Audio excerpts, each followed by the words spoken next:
world is reeling under the impact of the deadly coronavirus. More than 1.3 million people have already lost their lives.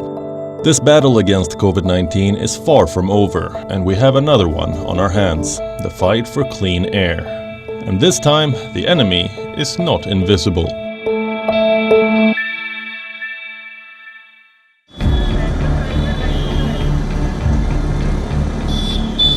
This is how many Indian cities look like after Diwali, India's festival of lights. A thick blanket of smog envelops most of the country. Air pollution levels shoot up and air quality dips to severe levels. The average pollution level in New Delhi has been found to be 9 times the safe limit set by the World Health Organization. This happened despite a ban on firecrackers, a ban that was flouted at will. We heard sounds of firecrackers bursting till 2 in the morning. Nobody has paid attention to the government's order of no use of firecrackers. People have been stubborn and burst firecrackers.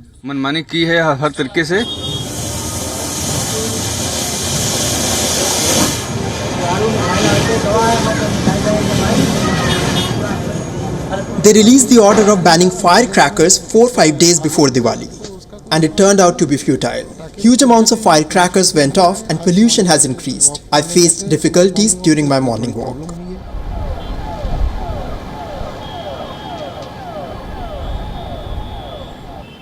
Air quality has deteriorated in the last 10 to 12 weeks.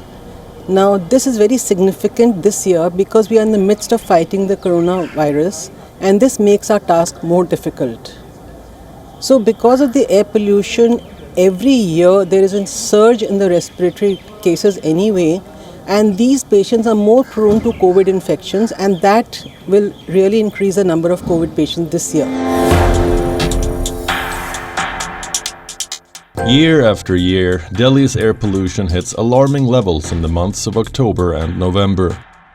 One of the main reasons is the practice of stubble burning by farmers in the neighboring states.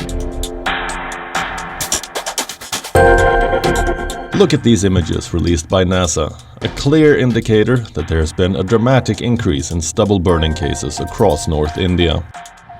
According to recent data from the government-run air quality monitoring agency, SAFAR, stubble burning this year has contributed a maximum of 42% to Delhi's polluted air. Also, as the weather turns colder and wind speed drops, it allows deadly pollutants to hang low in the air. Cold weather forces people, especially those spending the night in the open, to burn small fires to keep warm. This further adds to the smog. Dust, industrial emissions and vehicle exhaust also bring a sharp spike in air pollution levels. Rapid urbanization and shrinking forests have also compounded the problem. India chokes on pollution, and many people struggle to breathe. Earlier it was not this much of pollution. Now sometimes in the morning, like around 5:30ish or around that time, you can actually feel the carbon in your nose while cycling especially. Yeah, so it's really increasing. It was not the same while during the time of lockdown. What is even more worrisome is that toxic pollutants in the air can even lead to heart diseases and lung cancer. Medical experts believe it could also lead to more coronavirus deaths. The pandemic has exposed how pollution has made populations more vulnerable to disease.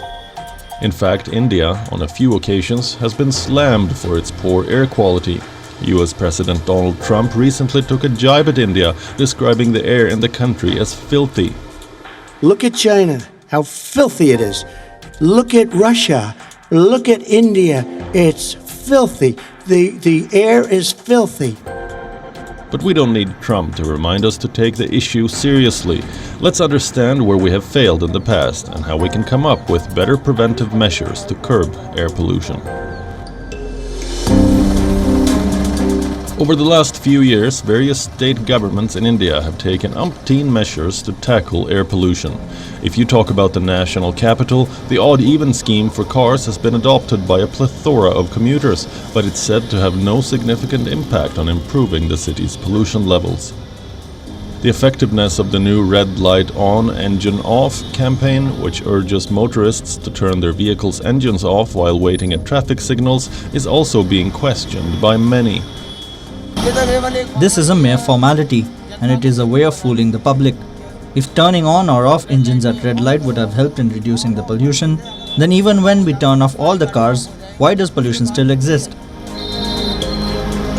These volunteers who are standing on the various crossings, I see most of them are late teenagers. Some of them may be in early 20s. Most of them are actually teenagers. And they are all standing at the busiest of crossings, which obviously is exposing them to much higher toxin levels than an average citizen will breathe, because they are standing in the middle of dense traffic.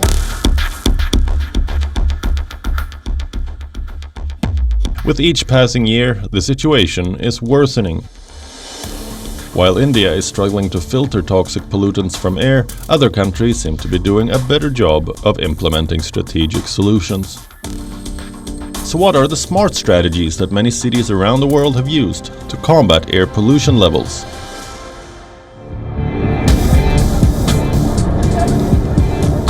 Let's start with the French capital of Paris. The European city has long been a locus of high pollution.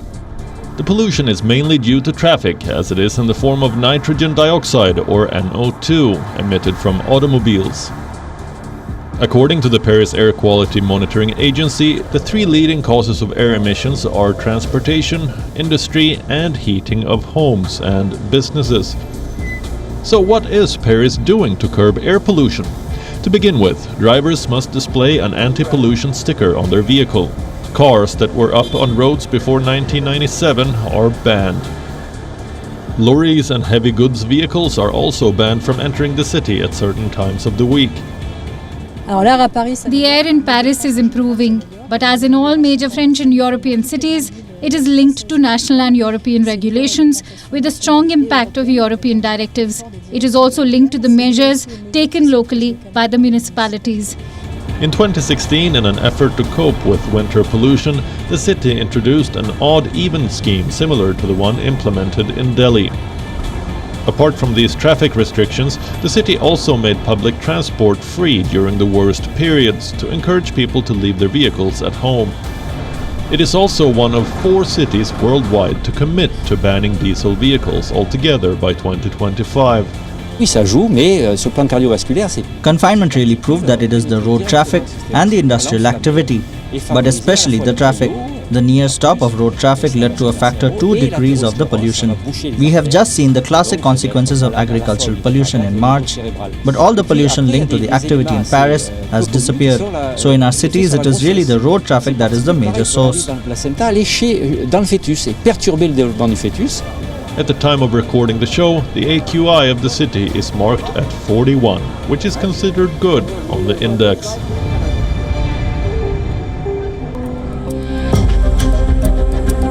Although London's air appears clear to the naked eye now, the city has suffered from high levels of air pollution since the 1950s. Fog, combined with smoke to produce smog, was a common occurrence in London. But for 5 days in December 1952, a thick blanket of pollution smothered the city, wreaking havoc and killing thousands. It was unlike anything the city had ever experienced. The government acted upon it, albitedly late. The burning of coal was restricted in urban areas. Authorized local councils set up smoke-free zones. Homeowners received grants to convert from coal to alternative heating systems. The transition away from coal as the city's primary heating source toward gas, oil and electricity took years.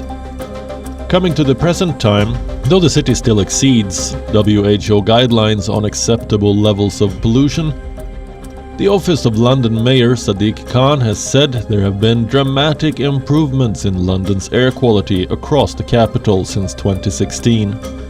The mayor created an ultra-low emissions zone called ULEZ, considered to be one of the most radical anti-pollution policies in the world.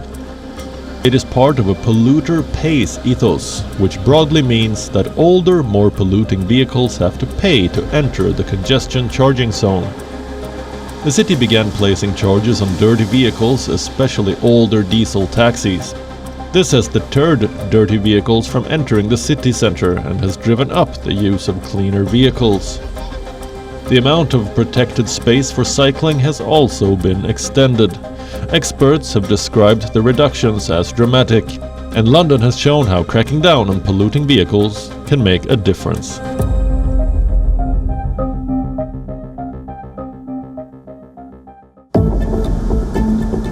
Last year, the Thai capital faced persistent smog, including combustion exhaust from Bangkok's traffic-strewn roads, the burning of fields from farmers outside the city, and pollutants from factories. Over 50% of the problem stems from diesel cars, which we are trying to control. Secondly, the slash and burn practice accounts for 35%. The Bangkok governor ordered all 50 districts to prevent the burning which comes after harvesting seasons.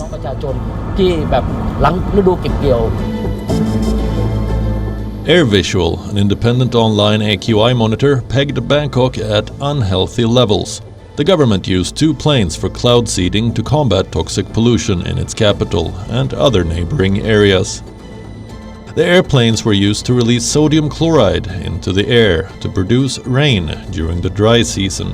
Other combative measures employed by the Thai government included the distribution of masks and the use of fire engines to sprinkle water. Clearly, this is going to be an uphill battle for Thailand.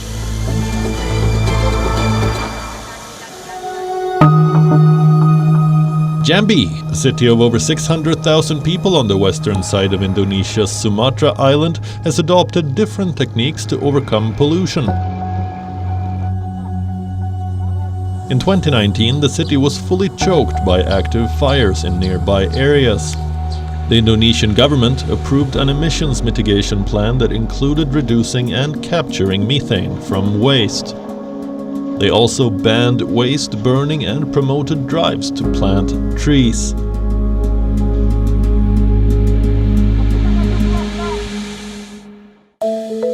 Most of us know that road transport is a major source of air pollution, but did you know that aircraft are one of the fastest growing sources of emissions?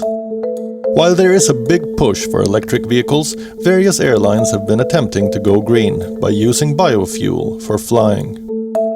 Biofuel is made from renewable resources such as agricultural residue, non-edible oils, and biodegradable parts of industrial and municipal waste. Dutch airline KLM Royal became the first airline in the world to use waste vegetable oil for its maiden flight. And Aeromexico, Mexico's major international airline, made aviation history in 2011 by becoming the first ever commercial transatlantic passenger flight using biofuel. It flew from Mexico City to Madrid on biofuel made from Jatropha. Though long-haul electric flights remain a distant dream, companies are setting their sights on electrifying shorter air routes. This is the Taurus Electro G2, the world's first electric two-seater airplane. It has a range of 130 kilometers and a maximum flight time of around 1 hour. Used only for demonstrations right now, the plane is an attempt by a Slovenian startup called Pipistrel to make the aviation sector greener. I'm quite sure in future the electric flight will become a standard. This aircraft will be able to cross the Atlantic, this aircraft will be able to fly faster, to carry more persons. We have seen solar panels as an alternative energy source, but have you thought of how the world will look if every building is made up of solar glass? It is a well-known fact that solar energy reduces our dependency on fossil fuels and helps in lowering the emission of greenhouse gases. Think about it. If every window in a skyscraper could generate energy, what kind of an impact it could potentially have? Solar glass is an emerging technology that's getting a lot of buzz in design and sustainability circles. A suitably transparent window material that captures the sun's energy and converts it into electricity. A team at University of Michigan developed a solar glass product that offers 15% efficiency. The scientists have estimated that up to 7 billion square meters of glass surface in the US could be covered by the material, with the potential of supplying 40% of energy demand in the United States.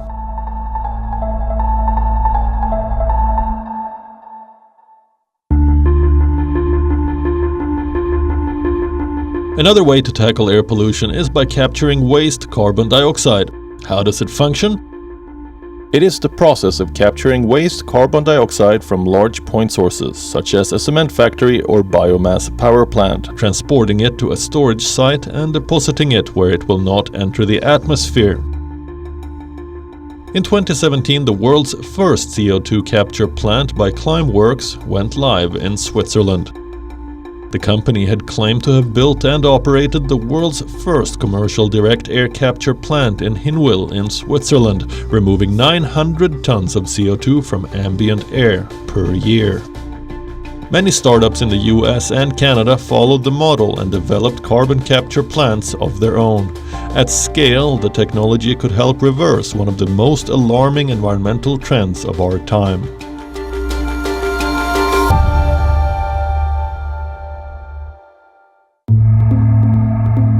Air quality monitoring is required to protect public health. This is where environmental sensors come into play. Monitoring air and water quality, identifying pollutants, tracking acidification, and capturing real-time data on phenomena that are crucial to our social and economic well-being. The technology has been around for quite some time now. For example, back in the 1980s, taller smokestacks helped reduce local air pollution on the east coast of the United States. The problem was the smokestacks were correlated to a higher rate of acid rain, which was leading to vast deforestation. Environmental sensors helped in identifying the problem. 3 decades later, smarter devices are coming through. The use of technology is also seen during the ongoing pollution crisis in India. A UN body is helping the authorities identify pollution hotspots around New Delhi with artificial intelligence and geo-testing. We are also using AI and also the geospatial technology to identify where those pollutions are coming from, especially focusing on brick kilns. So I would say that using technology is one solution that we should look at. And importantly, we should create incentives. We should incentivize this the whole challenges rather than just regulating it, rather than banning those industries.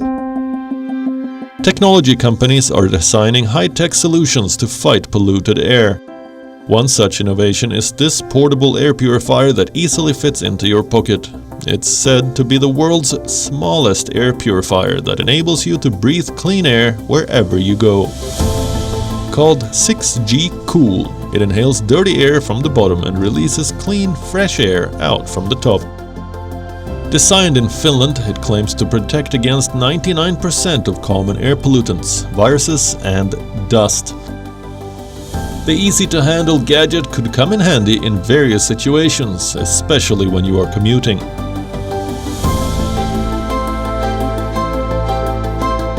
Infants are particularly vulnerable to the effects of air pollution, as they breathe more rapidly than adults and so absorb more pollutants. 2 Israeli entrepreneurs decided to address this and came up with what they call Breezy Baby. It's a cushioned headrest for a baby's pram. According to the company, with the help of built-in sensors and the fan filter, it cuts the amount of air pollution in the baby's breathing space. There are a number of ways of reducing the exposure of the pollutants. One of the simple ways is to find the route where you can avoid the hotspots. The other way is to create a clean air zone around it, and Breezy can provide both these solutions. Air pollution masks have been in use for a long time, but this smart mask takes the game a notch higher. It's been created by a Dutch startup, AirBliss Plus. The next generation mask not only detects and filters out dust particulate, but it also alerts users to real-time pollution levels. Accordingly, it maps out a cycling or walking route that has the least polluted air levels. We also have smart helmets that trap polluted air coming from outside, purify it and circulate the fresh air inside the helmet. We've got an air purification system attached behind it. there's a micro USB charging port. When you press the button, the fan switches on. It pulls the air from here, passes it through a HEPA filter and circulates it through the ducting and distributes it in front of the breathing area of the bike rider.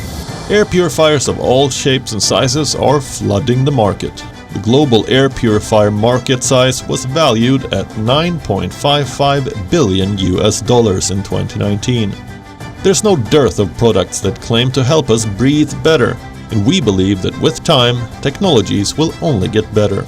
But technology, however exciting it may look, is not going to be of much help if we don't tackle climate change. Air pollution is all around us, indoors, outdoors, in cities and in the villages.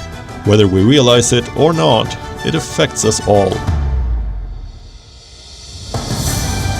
The world requires governments to take stringent measures to curb pollution, because if we keep taking the air we breathe for granted, we will soon be gasping for breath.